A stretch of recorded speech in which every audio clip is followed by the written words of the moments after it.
Hello, and welcome back to the podcast that must not be named. I am Luke. I am Melissa, and I'm waving at all of you. Hello.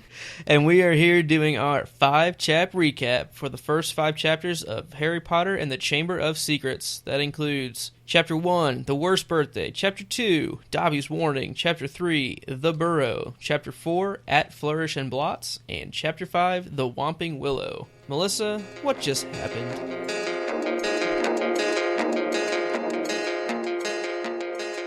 We return to the world of Harry Potter on his 12th birthday as the Dursleys prepare for an important dinner party while forgetting/ignoring Harry's birthday. During the party, Harry is pretending not to exist and gets an unexpected visitor, Dobby the house elf, who warns Harry not to return to Hogwarts. When Harry ignores the warning, Dobby dumps the dinner party dessert, causing the Dursleys to bar Harry's window and lock him in his room. Soon, Ron and the Weasley twins come to rescue Harry in their flying car. Harry is delivered to the Burrow, the home of the Weasleys. Harry soon becomes a part of the daily life, and eventually, Hogwarts letters arrive.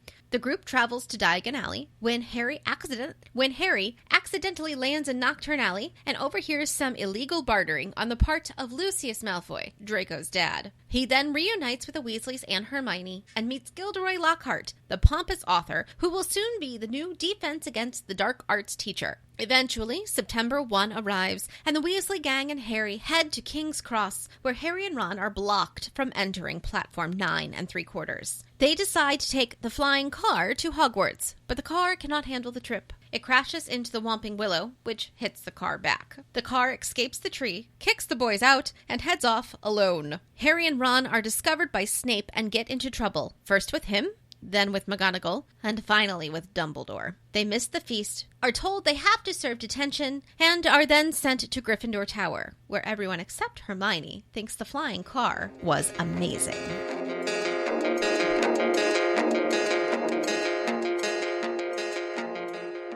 All right, we are rejoined by our first-time reader, Riley. What'd you think about that chapter? Or no, I'll let you say hi. Riley, how's it going? It's going good. Glad to get on to the next book. Glad you decided to keep reading. Oh yeah, it's exciting. Do you have any initial thoughts on, I know with the first book you had at least picked it up a few times, but had you ever read this book before? Had you ever tried? I had gotten to the first chapter of this second book and never finished it. Never even finished the first chapter. No. Okay, so how do you feel now that you've at least read the first 5? Was it worth going through this time? Definitely. I really like it a lot more, even more than the first book. Just these first 5 chapters, I really like them a lot more. Ooh, why is that? You like these 5 chapters better than the whole first book or the beginning of the first book? That is tough. I don't know. I think a lot more than the book entirely so far, just because I like progression.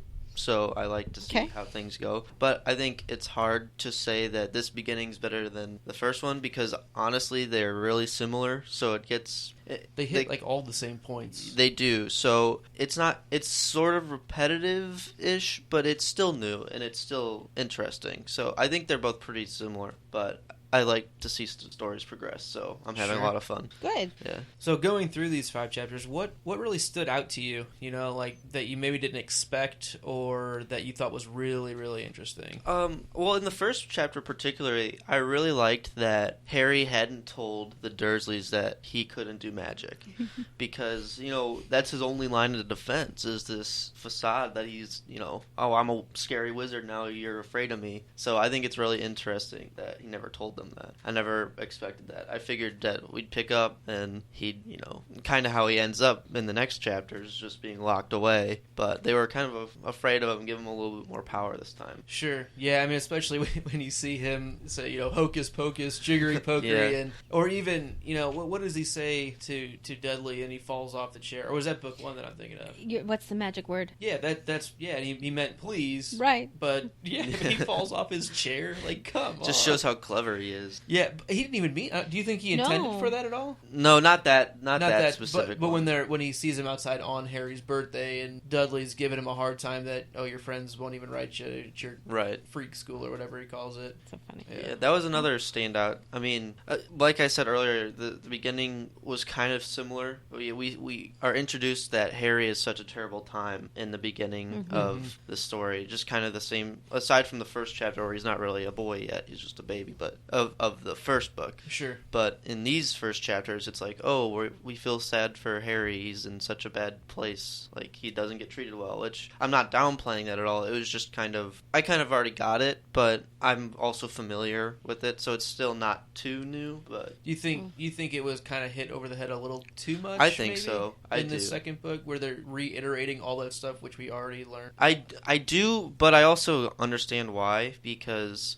all of the fame and accomplishments that he's not even just from his history that the Wizarding world knows, but he's an incredible seeker for as a first year. He's done a lot of things that are great, and people think he's a great student, but he goes back home and he's still dirt, nothing. Right. So it keeps him grounded, and I think it helps his character out a lot. So do you think it's a good thing that he's abused at home? I don't think it's a good thing, but I think it shows why he's such a compassionate person, even though he gets so much praise all the time. So more like he gets something out of it by dealing with these terrible circumstances. Exactly. As opposed to just being a kid who gets what he wants and has a typical... Yeah. He is privileged in a lot of ways, but he is grounded and understands, because that is his normal, that's how he was raised, right, to be put down, and it shows a lot of character strength and like internal character for him to be able to learn and grow from that. Yeah, and I think it's really interesting that you say he's privileged in certain ways, because we actually see that come into play in these first chapters, where he's walking around Diagon Alley with all this money in his pocket for the Wizarding world, but as the month goes on and they're trying to get into the Ron and Harry get stuck, Ron asks him if he has any Muggle money to help him get out of this situation, and I haven't had any. The Dursleys haven't given me any money in months. Years. Yeah. So it's interesting. Right. One step into this through the magical wardrobe, and he's a rich man, but in the real world, he's a It's actually kind of funny that line that you just mentioned. The Dursleys haven't given me any pocket money. I think it's in 5 years or something. Right. 6 years or something like that. Yeah. He would have been 5 or 6 years old. Yeah. What are they giving him pocket money for? What could a 5 young? and 6 year old need pocket money for lunch money in kindergarten? I don't know. Okay, so do we want to get into questions? Do you have any other big notes? I have a lot of notes, chapter, but... Well, we kind of have gone chapter by chapter almost. Just on quick thoughts. So just, let's think about him we can do it kind of together. Him with the Weasleys at the Burrow, him in Diagon Alley, and then him not getting on the train. Do you have any other, thoughts about that progression, just the juxtaposition of those kinds of things compared to him on Dursley World, or... Well, I don't really know what you're asking. Okay, so no, that's fine. We can cut that. So we get to go to the Burrow. That's pretty cool. What did you think of that whole scene and the spending time with the Weasleys? Well, yeah, I think it's really interesting because it is such an opposite world. It's a mirror world. You see in the first chapter, Mr. Dursley preparing for this dinner party, and everybody's got a role. Everybody's got their work planned out. Harry knows exactly what he's going to do. Everything's so scripted, right? And so calm. And even Harry, there's a line in it that says it, he says it himself. I forget what it exactly is, but how it's so different here because everything's such a mess in the Burrow. The explosions coming from Fred and George's room are totally normal. And so I think, and how he goes on to say this is the happiest he's ever been in his month staying with them. I think it just shows how even though the family it's a poor wizarding family, Ron doesn't hate it, but he's always down on himself. But it's still this is the coolest thing that Harry's ever been a part of. So yeah, something to be said for having a good family. Yeah, Money's just the not whole family. Money is not always exactly the best thing to aim for. And I think it's just the Weasleys are. Personally, you guys can also probably relate to this. Are super relatable, and how I can relate to that. You relate even. Even Mr. Weasley and Mrs. Weasley, their relationship is kind of, I would say, there's bits and pieces that kind of remind me of our parents. I agree with that. Well, for sure. Yes, because we weren't raised with a lot of money. We were raised with a lot of love and a lot of people around. A lot of people, because there's 6 of us. Yeah. So not quite as many as the Weasleys, but we grew up in a packed, full house. But packed also. It was a small house with a lot of people in it, and it was totally worth. Yeah. I completely agree. We're sitting in that house right now because that's where I live. And which is funny. Not that he lives with our parents. Not that I live with. I just have that. Hey, house. There's nothing wrong with that. You're in college. It's cool. Different. But, like, even for me, just being in this house, like, I always have the nostalgic feelings of growing up with everyone around. Mm-hmm. And for me, that's really cool, you know, raising my son here as well. So, like, I completely agree. Like, the house really is a home, and the burrow is a home Well, I would because like the to point family out- has made it that. I raised my oldest daughter here because I lived in this house the first 5 years I was married. And my oldest daughter, she was 2 when we moved out. So, like, I have that same sort of thing. Like, even now, pulling up, yeah, it's Luke's house, but, like, that's my front yard. Right. The room where we record in, this was built for me. This was my bedroom. So, like, there's memories That's so here, no funny. matter what. Oh, so speaking Hold on one about second, sorry. I thought it was a laugh. I just wanted to make sure it's not going on. Glenn would have left. Sorry. Thank goodness we've got Glenn. Poor Glenn. He's a trooper. yeah, no, he's doing work there. He's doing like a business online. He just like started it. It's got an August 5th. Okay. But- Cool. So going off, you know, talking about the house and the home, I kind of want to talk about Ron's room a little bit. Okay. Because Sure. I just have a couple things to say. I really like the insecurity of bringing somebody into your own room. Yeah. You know, I know that feeling. Like, Uh-huh. hey, this is where I spend all of my time, and this is the place in the world that I have my things. This is literally like as personal as a space that I can have. Like, I haven't outgrown that yet. I still do that when people come to my house. Right. Only now, instead of a room, it's my whole house. Yeah. It's still intimidating. But I really like how Ron has such a, you know, his whole room is filled with the Chudley Cannon stuff. yeah. And he's so proud. He goes, they're 9th in the league. Right. Like, of oh, maybe like 10 teams. Yeah, Like, I really want to know 9th out of what, because just knowing Ron, they cannot be in the top 50% of the league. but it's a good nod to his loyalty. Yeah, You know, like definitely. it doesn't matter that they're not great. I support them, and I'm going all out. No, you yeah, know, that's like, what I love about it. Yeah. So it's like a Chicago It's a Cub lot fan. like a Chicago Cubs fans. Yeah. Which is reasonable. I I'm- respect Chicago Cubs fans quite a bit. Or pre Speaking for Cardinal Nation in St. Louis. or pre like 2005 Boston Red Sox fan. Sure, yeah. Was it 2005? 2004 is 2004. when I they think it's swept right us around in the there. World Series. It Or was being a rough. St. Oh, Louis Edgar Blues Renteria. fan. Or like being a St. Louis Yeah. Blues fan. Yeah, we get it. Yeah. We get So it. we can The talk Cub- as much the crap Cubs of on hockey. Chicago Cubs as we want, but we're still the Blues.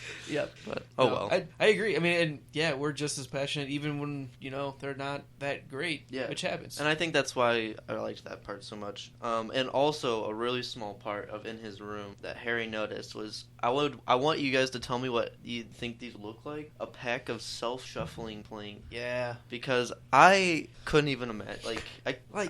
So whenever I think of that, like reading it, I think of it's just a normal deck of cards that's shuffling. Like, it's just doing it, but like that almost seems like the user, not the doer thing again, where there might be something else going on with, like, a normal wizard could easily just shuffle the cards with magic, use a charm, and they shuffle themselves. So I don't think there's like anything weird about it other than it's just maybe you like tap on the back of the deck and it just shuffles themselves. Like it just goes through it and does it. I feel like Because young wizards wouldn't be allowed to do it. That's what it's the user, not Right. the doer discussion that we've had several times. I feel like it's like walking through a store with your children, or especially like a souvenir shop. Your kids are going to run into like a million things. You're like, I need this. Knickknacks. And you know it is like the cheapest piece of junk ever. But if I don't get it for them, not that I usually get it for them, but like if I don't get them something as a reminder of this, so that's fine, honey. Let's buy you the pretty pink rock. Great. You want the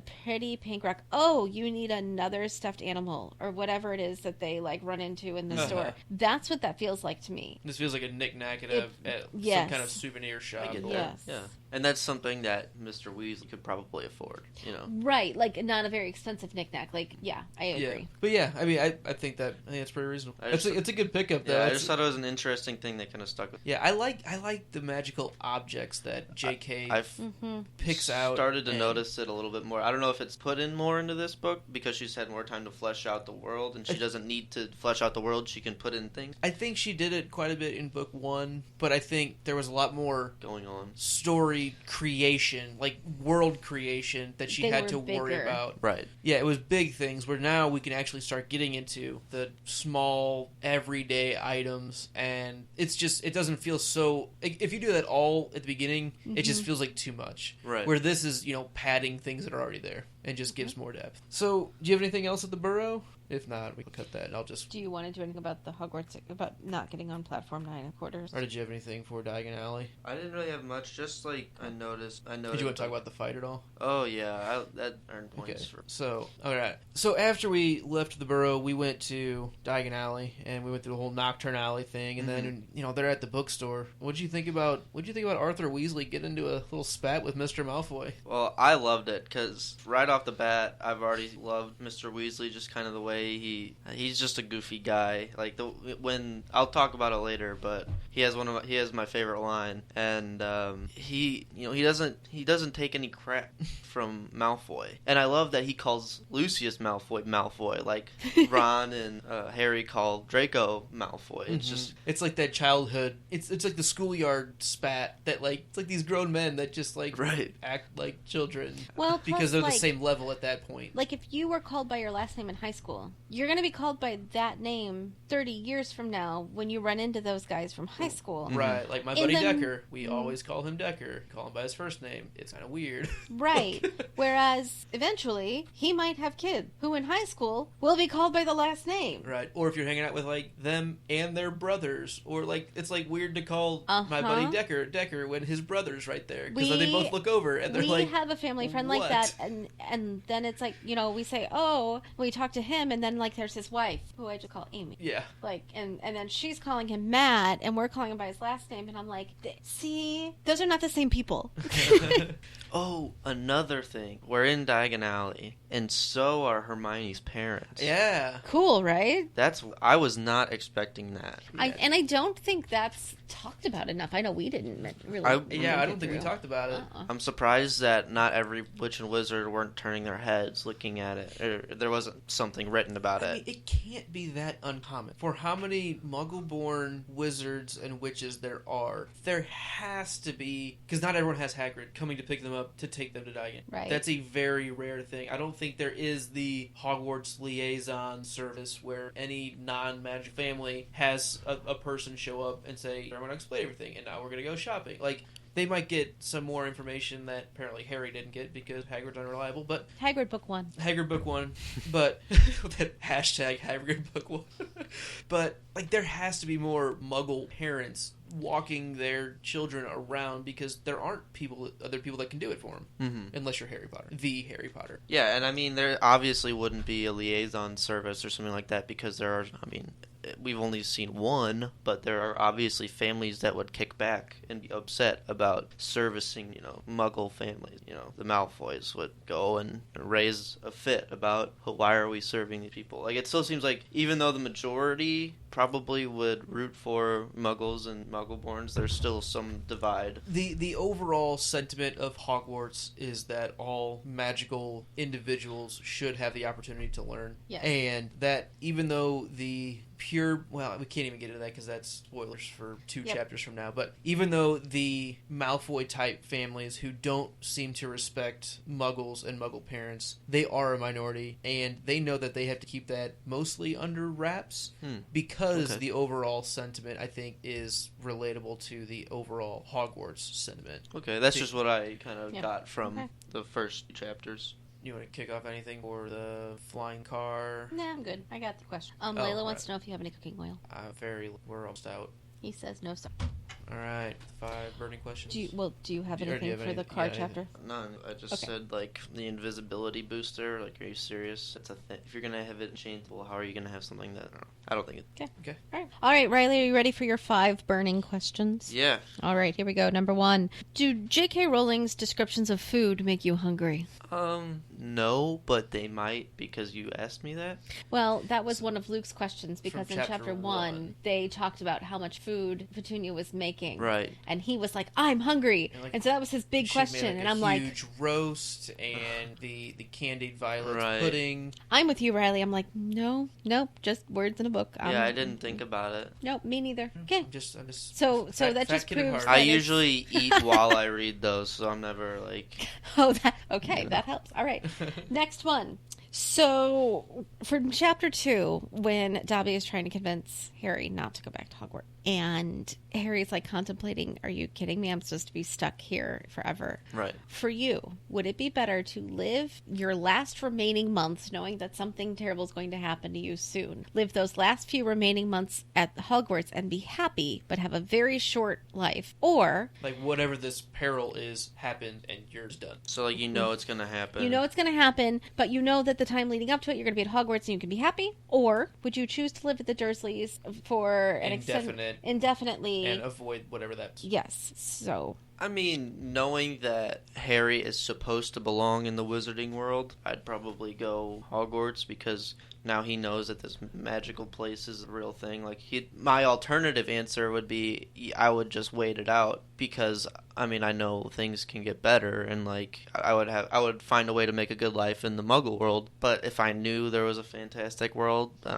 I would not stay. So I would probably go to Hogwarts. all right. From the Burrow chapter, what do you think Percy is doing holed up in his room all summer? Oh my gosh, I don't know. Looking at pictures of himself. That's good. I like that one. I have no idea. He's such an interesting character because he's always in the conversation, especially between the brothers. Like, he's always the butt of the joke, but it kind of seems like he puts it on himself. I don't know.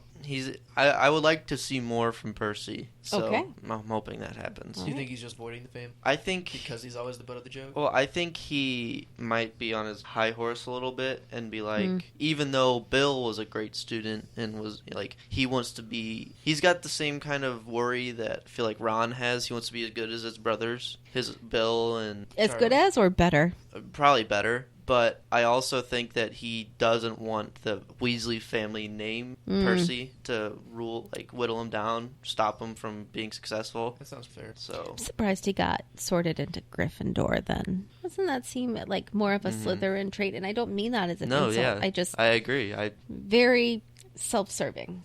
Okay. Yeah, I don't know for what we've seen from Percy, like, where does the bravery Yeah. aspect really I don't know. come in at all? The twins, I get it. I mean, sure, they go on a limb and kind of do whatever they want. I think that takes a certain kind of bravery to be such unique Yeah. individuals as a pair. That's Such a unique pair. right. And Yeah. like can't say any, but Yeah. the parents seem like they're both well established, and I don't know what else of that, but Okay. yeah, I don't think And moving on. we don't know enough about the No. family that I can Okay. really say what I was going to. So we'll just cut that out. Yeah. I agree with your point. All right. From chapter 4, when we are the Diagon Alley chapter, is there a draw to visit Nocturne Alley for you, or would you avoid it? The only draw there is, I mean, not for me, but just in general that I see is that you can sell stuff that you shouldn't have and that you can buy slug-killing... Flesh-eating slug repellent. So, I mean, not really. I'm not much of a gardener, so I don't really need that. And I don't really have anything that I'm trying to Get part it as with. a Christmas present for Dad. That's true. He'd appreciate that. That's true, but I don't really have any illegal paraphernalia that I'm trying to hide from the ministry, so... So you're good. Yeah, Okay. All right. I wouldn't go. I have no reason to. I think my curiosity would get the better of me, and I'd have to at least not to go shopping, but peruse, just look around. You realize that Benji and Matthew would go with you. Oh yeah, It'd be the three of you. I'd be and catching up to they'd be gone. They'd have been there. Yeah, They have a shop. yeah. There's stories about their stories about it would I just Yeah. not Okay. So my last question. Right. Trying to think of how to word this. What are your thoughts on the fact that the Hogwarts Express was not invisible or magically hidden along its route? We've seen it on the pictures of the books, right? I mean, so not necessarily hidden in platform 9 3/4, but similar No, to how Just traveling the English yes, side.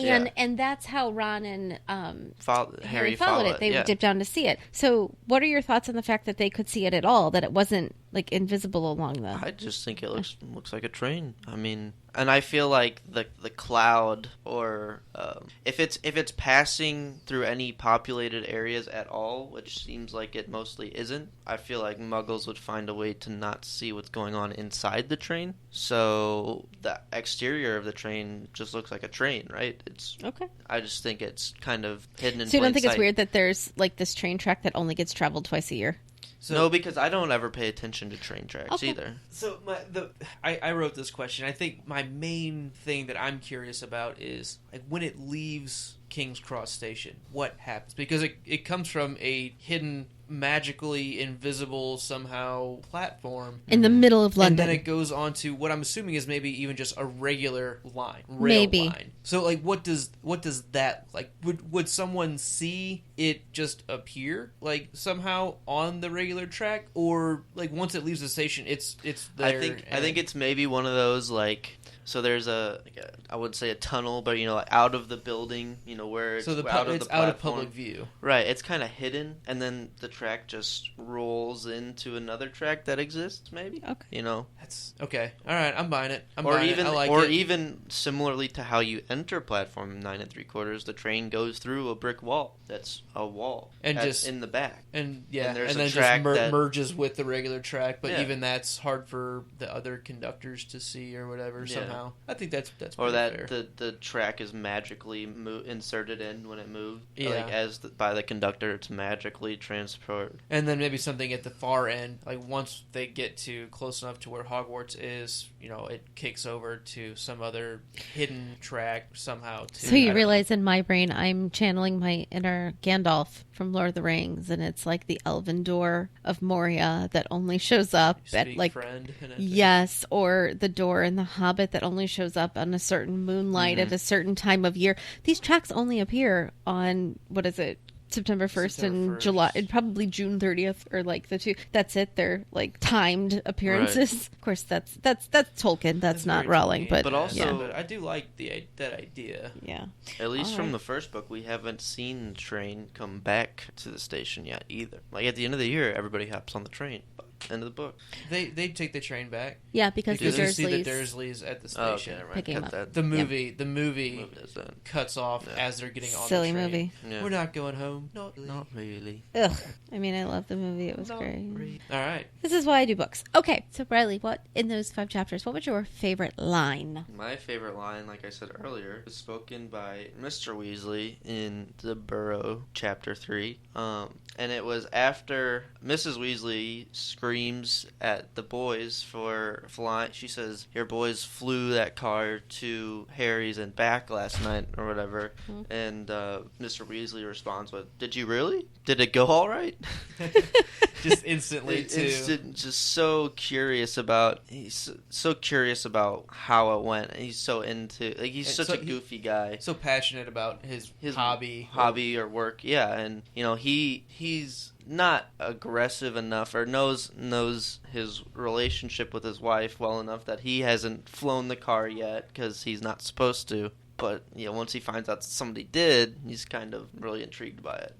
All right. With that, I think I can guess. Who was your section MVP? Actually, it's not Mr. Weasley. Oh, I thought it would be. All right. Shocking twist. It was earlier today, but late change. Yeah, it was a late change. Thinking about everything that happened this section, it has to be Ron, because he initiates the rescue of Harry. Operation Ron, Tumbledrum Ron. Right, and he invites him into his home. I mean, I have a lot of friends. I don't have many friends that would, even though my situation is not as bad as Harry's, that let me stay with his family for a month. So I think if I could give it to a group of people, I would say the Weasley family entirely. They're just really big. And I almost wanted to say George earlier too, but I think Ron initiated it, and it's like we talked about how he's such a loyal character. How about a high five for George Love? I wanted to say George because how many wizards can pick a lock? Yeah, and the Weasley twins. Yeah, and Ron. Whole debate. But yeah, I think Ron initiated everything really that happened this chapter. And he went to the proper authorities that he had to get the job done. That's the Weasley right. twins. He went to his resources. He went to the best possible option. He facilitated this whole thing. Not usually a Ron trait. Get the job done. But very, very, I very much agree with you. He was awesome. He was the best in this thing. Riley, thank you for joining us. Thank you for having me. Ready for another whole book. All right. Bring on 5 more chapters. Okay. See you then. Thanks.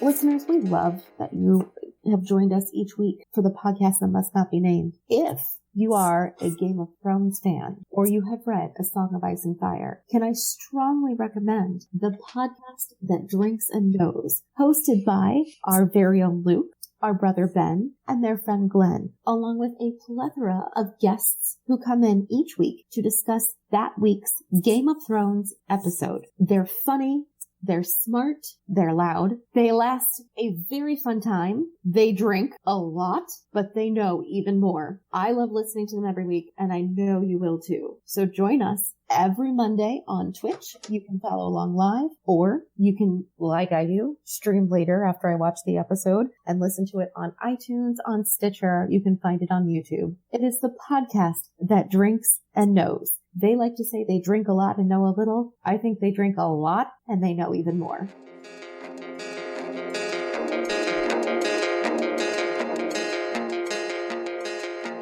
All right, ladies and gentlemen, we have been delighted to speak to you. However, if you are a first-time reader, we would like you to exit stage left and join us next week as we delve into Chapter 6, Gilderoy Lockhart. For our returning readers, we will gladly check your ticket at the door and welcome you back to the unrestricted section. Let's do it.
All right, Luke, I have to say my very first note in this. It's Dobby! I'm so happy to meet Dobby. Now, don't get me wrong, Dobby annoyed me in this book. He always annoys me in this book. When I first met him, I'm like, who is this thing? But he's so lovable and wonderful and huggable and adorable. And, like, who knew when you meet this guy in Chapter 2 that he'd end up being the heart of this entire series? Right. Yeah, I mean, like, everything in this book is just... Dobby, come on, man. Like, I get your heart's in the right place, but just come up with a better way of trying to get this taken care of. It's just, it's rough. I know, but then later on, it really, really turns it on its head. And yeah, he's definitely one of I think our show's favorite characters. Yes, I love Dobby.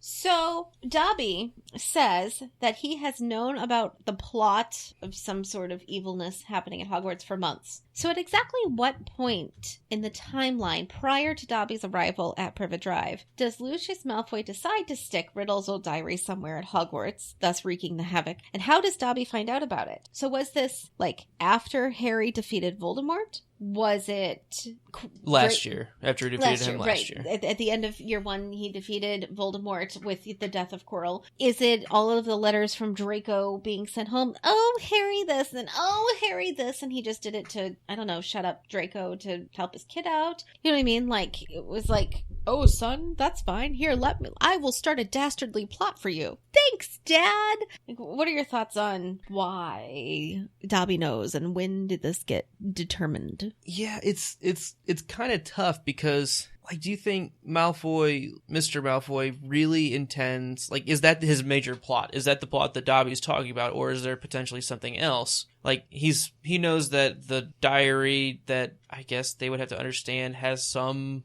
dark magic power to it is going to be sent. Like, it seems It's so real random. loose. It seems real Yes. loose. And along with that, like, what was, I really doubt that Mr. Malfoy would know that the diary was a Horcrux. Because Riddle is so careful about who knows anything that there's no way even one of his most loyal followers, who ends up lying and turning on him at the end, but like, I really doubt that Mr. Malfoy knew that it was a Horcrux. I agree, but he knew it did something. Right. And that has to be the plot that Dobby overheard. There's not like some other super secret secondary evil plot this school year that doesn't ever come to fruition. Unless it has something to do with the events of book 3. Like, somehow the Malfoys knew something about that. I don't know. I mean, I don't know. It's not really a plot. Like, it's not like It's not a very well conceived plot. Like, it works really well as like the almost murder mystery, although not murder, like throughout the year. I'm not saying it's not good. I'm saying Dobby warning ahead of time puts a big giant plot hole for me. Like, if it weren't for Dobby warning, I would buy it. I'd be in, even with the Lucius Malfoy slip in the thing. It could be like, you know what? I'm just gonna wreak some havoc. Not that I really understand his motive, but like, I get it. The Dobby thing throws me off. Yeah. One more thing I'm going to add to that is on why I don't, like, why it doesn't feel right to me that Mr. Malfoy was planning on setting the diary as this big plot to take out Harry Potter or make dangerous things happen at Hogwarts. I don't think that was his intention, because I think that, so we first, the whole thing happens, at Flourish and Blot's chapter. Right. At the middle of that chapter, we see in Borgin and Burke's, Mr. Malfoy talking to Burke, saying that the Ministry is conducting raids and I need to get rid of some stuff. I'm assuming that he's including the diary as one of those things, and he just happens to have it with him to try to get rid of it that day, and then it just works out that, I'm just going to slip it in Ginny Weasley's Cauldron Transfiguration book. Like, because we know it's a dark object, and if the Weasleys, if I can pin it on the Weasleys, yes. So that makes a lot more sense to me. Yes. But there's no plot behind, like, the Dobby side of it still doesn't make sense with that, if that's the case, unless that was part of the plot and he was planning on bringing it in there and pinning it on somebody that was going to bring it to Hogwarts. But like, I don't know. It's a little loose. It's a little sketchy. Yeah. Let's just go to, if you have all these dark things, why not hide it in your vault in Gringotts? Right. We know that the Gringotts vaults are pretty secure. Fairly. I mean, the 2 times that we've seen people try to steal things from them was pretty successful both times. I mean, true. Vault 713 was already emptied out, but the guy was able to Quirrell was able to get down there to find out. And then in book 7, Harry, Ron, and Hermione pretty easily vaults down. Yeah, but that was not sneaky. That was definitely like major catastrophe. Everybody knew who that was. But my point being, someone who's planning on robbing Gringotts is going to go in with the intention of not following the rules and kind of doing whatever it takes to get whatever they want. So if someone knew about something in the vault that they'd want to go after, apparently it's not too difficult to get down there. Right. So how did Dobby get so good? Like, how did he become such a good... Character-wise? Like character trait. How did he's such a pure soul, if you were, working for the Malfoys. Yeah, I don't know. It's almost like some kind of free will switch was flipped on him somehow.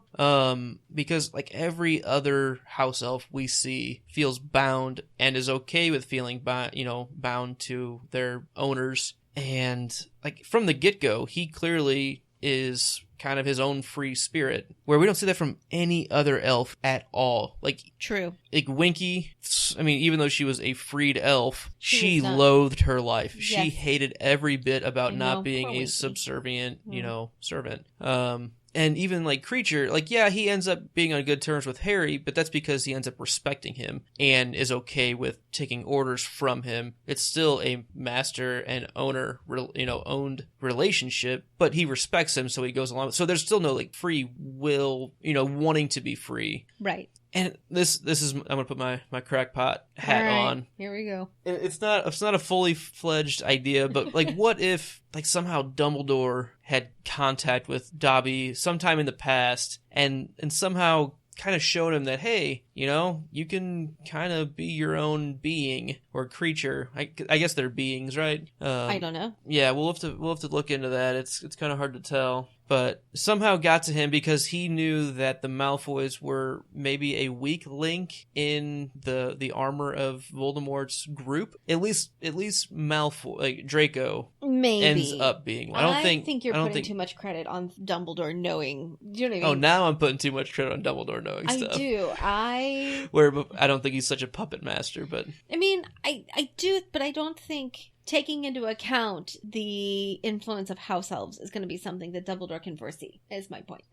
That seems a slightly crackpot, too far-fetched for me. Sure. No, and that's fair. And that's I don't have any other... I know. I don't either. Any other idea on why he'd be different than the other ones. All right. It's interesting, though. I like that we meet Mundungus for the first time. Yeah, little throw out that he tried to curse Mr. Weasley. Oh, what a that dirtbag. guy. Well, kind of. Pretty much. Yeah. All right. So then we go to the Burrow, right? Right. Which is nice. There's a scene where they're sitting around the breakfast table and the Hogwarts letters comes. And they say, oh, Dumbledore, he, doesn't miss a trick. He already knew you were here. No, for real. Like how? How does Dumbledore know that Harry isn't at the Dursleys anymore? Is there spies? Is there enchantments? What process does Dumbledore have to be aware that Harry is in a new location? Yeah, I think that is giving Dumbledore too much credit. And me too. I think that, one, Minerva McGonagall is the one who signs all these letters. Also so, true. She should get credit if anybody. Come on. Figures. And I think that comes down to the royal we that is Dumbledore. Yeah. Basically, anytime someone talks about Hogwarts, it's almost synonymous yes. with Dumbledore. If someone talks about the organization of Hogwarts, there are times where it seems like they just use Dumbledore's name as that whole amalgamation. It's McGonagall totally running the schedules around there. Yeah, she is absolutely the logistician.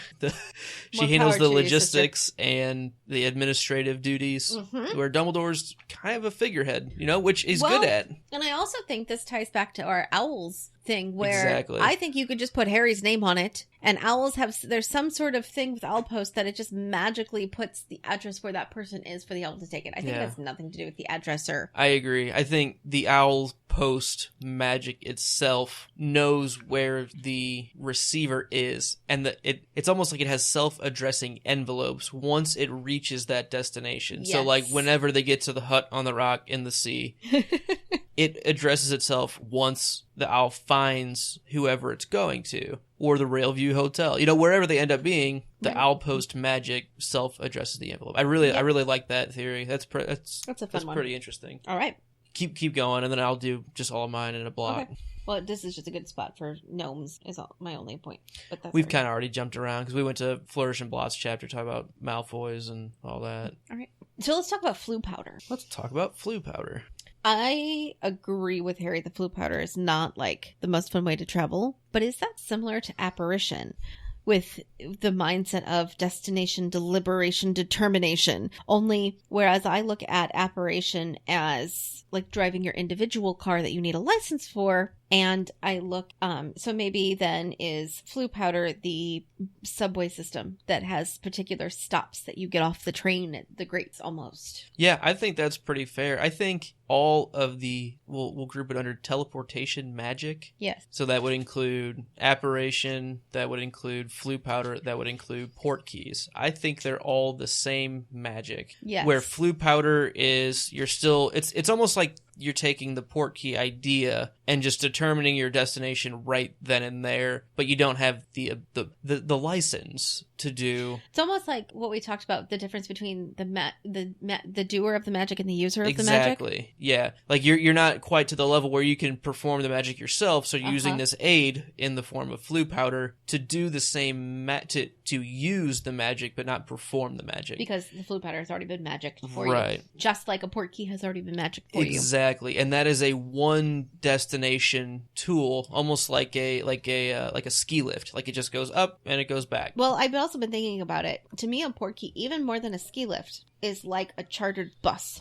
Okay, sure. Because if you use a port key... It's not a commuter bus where you have multiple stops along the way. That's more of Floo powder. Like mass transit that people can use on a daily basis, that's Floo powder. Mm-hmm. Apparition, individual cars. Sure, cars, motorcycles, any... Port keys, you have to set up. They go to a specific spot, and they really only do it once. Yeah. Give or take the conversation about what the port key is at the end of book 4, which we'll get into later. Right. I have concerns. Yeah, let's put that... Let's table that. It's on. It's on. Okay. But my thought about port keys, it's like if you have to get on one spot, usually with a group, you're not going to go alone. Right.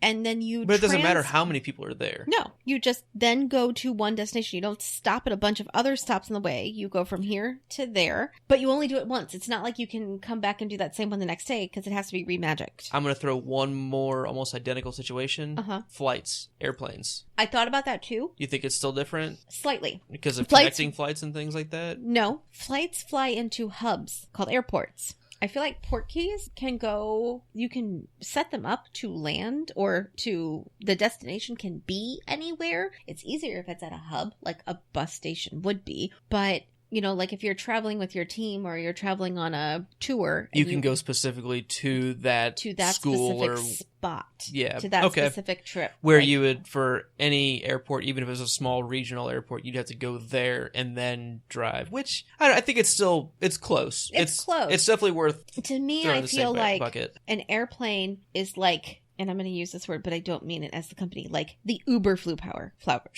Flue powder, just your general, is going to be the greats in your general area. But if you wanted to travel really far, then it would be like almost like something that we're not seeing, like the ultra flue powder that's going to travel you across countries or continents. So one more item on this that I think we need to table but mention now so we don't forget about it is... We'll forget. It's okay. ...is the night bus. Because that clearly teleports too. And I think let's put that off until, the Grimm chapter or whatever, which until we get to that, the night bus chapter book, right. in book 3. And we'll revisit that with our magical transportation discussion, I think.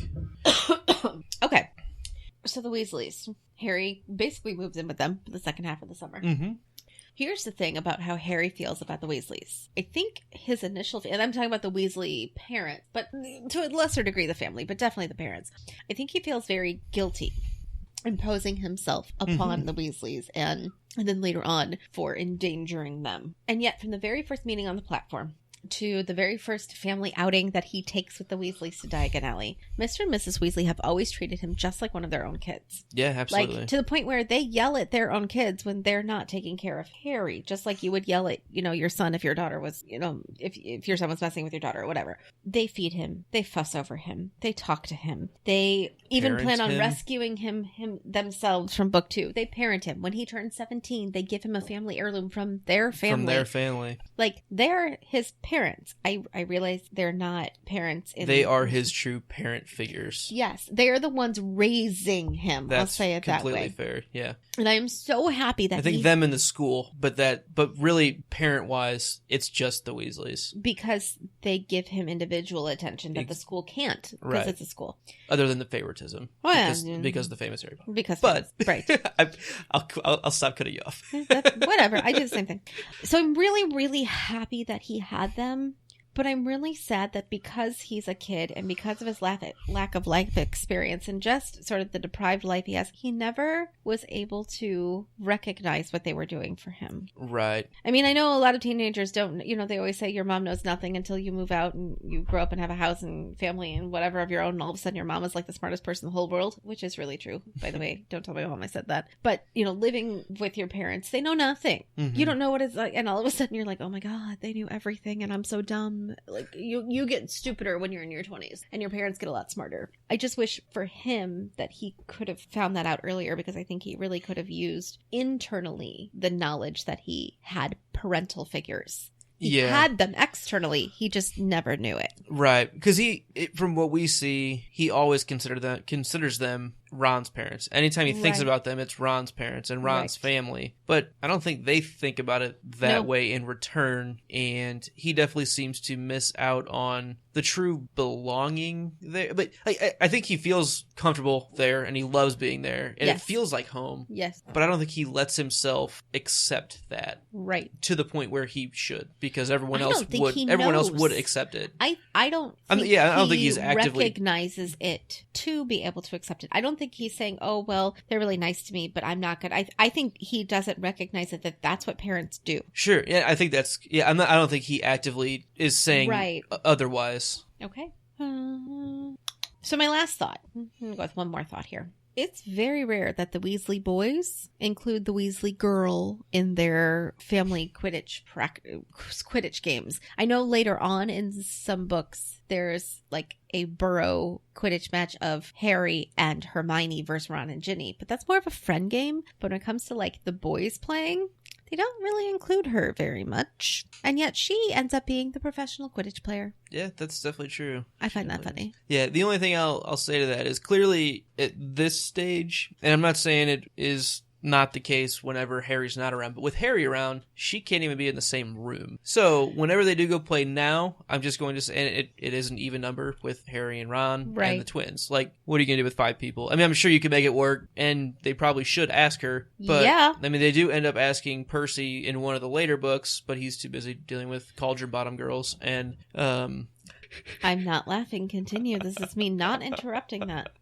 Go on. And yeah, they never seem to actually ask Ginny, but I will say at this point, I don't think it's odd at all. I think it's odd because later on in one of the books, they were like, how did you get so good? She's like, I would go steal their brooms because they never let me play with them. Like, she says it later on. Like, I practiced by myself. I'd steal their brooms out of the shed because they never included me. Sure. No, that's fair. At least she does. Underestimating the sister. Yeah, that's fair. Don't underestimate the sister. Especially the little sister. Yeah. All with, right. with brothers like the twins. Right. She is just like them, but they a don't little- get it. Nobody Yeah. knows because she's better at flying under the radar. yeah, she's smarter about it. Yes. You know, I wonder if she's like the culmination of all the good parts of all of them because Most younger siblings are. Yeah, Riley is. You're right. All right, you got anything else? No, I think that's the extent of my thinking. Okay, so while we were at the Burrow, they de-gnome the garden. And That sounds terrible, by the way. it sounds like a chore that'd be fun the first time, doesn't it? Like, No, for me, I think it would be horrible the whole time. For you? I Yes, think it'd be do fun it the once. first time. Okay. But let's be realistic about what we're doing. We're taking these creatures out of their established homes, throwing them yards and yards away. I'm sorry. Which it's sounds just funny. painful. I mean, maybe it's not. You know, clearly they're okay, but They don't seem really affected by it. right. It just seems like where's the society the society for the promotion of gnomish welfare. I mean, like we never see Hermione Gnome get all oversight. up in we never see Hermione get all up in arms, trying to show respect and treat the gnomes well like we do for the house elves. And maybe that is a being versus creature debate. I wonder if they're more like squirrels. They treat them like they're pests, yard Right. pests. I think of them as, let's call them magical squirrels. Will that make you feel better? Not really. You still wouldn't throw a squirrel over the fence. I mean, I would, but my gotta point catch it being, first. I also wouldn't necessarily join Spew either. Or spug you. Right. So I don't know. I just think it's funny that there's no one standing up for gnomish welfare. Well, there's only so many societies that Hermione can run. Yeah, that's fair. So one thing that makes me a little sad is that the Evening Prophet, which is the newspaper that Snape shows to Harry and Ron, showing that they were seen by Muggles flying the car to Hogwarts, is only mentioned that one time. That's the only time the evening, night newspaper is ever talked about. Right. Seems like it wouldn't take any effort to have brought that in. I think it's a nice little touch, the nightcap newspaper that, with dinner, here comes the night delivery of the owl. Like, what happened today? Maybe not like Right. the big stories, but like, here's just kind of normal goings on. I don't know. What do you any thoughts on that? I wonder if she forgot about it, I think so. to be honest. Or my other thing is, okay, so maybe Snape gets it. At no point does Snape ever show them a paper again. These kids maybe don't subscribe to it. And then, let's say book 5, when the whole government doesn't believe Harry, he doesn't want to read anything more about himself. And by book 6, when basically, like, they all know about it and everything's falling apart, maybe they can't publish it anymore. Book 7, Voldemort's running the country, and we don't hear any news. Like, it's So it really is possible. just the first 4 books that would even have real potential. That's what I'm thinking. And even then, we're talking about 11, 12, 13, 14-year-old kids. Yeah, and that's We're lucky before they hear about Hermione newspaper at even all. gets the newspaper Right. at all. So, no, that's fair. It just seems like a cool little addition. And maybe it's not that, a daily maybe it's... publishing. Maybe it's just Sunday nights or Wednesday evenings. You know what I mean? Sure. No, that's fair. I just think it's a neat little reference that doesn't get used again. I know. I agree with you. It's weird. But, no, it's a reasonable Okay. thought on why it wouldn't be there. Can't read. Hey, all right, we're actually almost done. ready. So, could there be any extra protections put on the Dursleys' house to detect magic just for the famous Harry Potter, which is other than the trace that we hear about? As in to keep other people from getting him, and that's why they're able to detect his... Right, more of a protecting him thing, which is why it's more of like the aura of magical detection at Privet Drive, where maybe the real trace... It does, determine that it was this person doing it. And I know there's the whole issue of, the twins doing magic at the Burrow or, whatever, if you're near it. But they didn't really do. It sounds like, because when they turned 17, remember? Just because you can apparate now doesn't mean you have to pop downstairs every time. Right. But I wonder, I agree that it could be, or I wonder if the trace works differently than we expect. Because my guess is, if Ron did magic at his house, there wouldn't be an owl because he's a magic house. Right. But I bet there's magical supervision monitor. in a specifically known magical environment. Like they look for magic that happens in a non-magical right. environment. So if Hermione did it, before she gets on the train, right. I think maybe now since she's been trained up a bit, they'd be on her. Right. I think before you start, that's a little different too. But I think once you go to Hogwarts, if you go into, and not even Muggle-born wizards, I mean, if at any time an underage wizard goes into a non-magic thing and magic appears, that they'll be able to track it. And so Harry's house, which could have a heightened security simply for being Harry's, they're going to notice it. I don't know. I don't disagree with you, but I can't wrap my brain the whole around trace thing, we don't really ever get enough information, No. I think. One more thought I have on that. What if the trace really is on all magic? Like, what if it's just there are magical detection things, and if it shows up in a Muggle area and there's not a known wizard that lives there, then they're aware of it, and that's how they start sending out the letters I for disagree. Hogwarts. Because when Harry, Ron, and Hermione are Running from the wedding. not even from the wedding, I just mean in general, almost all of Book 7, they're in mostly Muggle-infested places, Sure. if you will. Yeah, And so that nothing- those bleeps would be going. The magical radar, which was should run by be Voldemort going. and his people Yeah, at that point. that's a good point. Yeah, Okay, so no, I don't think. okay, fair All right. enough.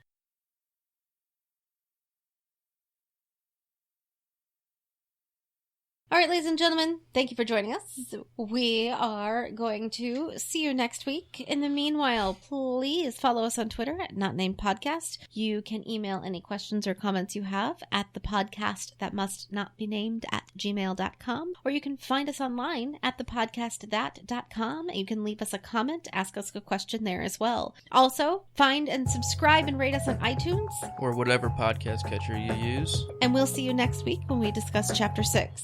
Gilderoy Lockhart, stay imaginary. Thanks!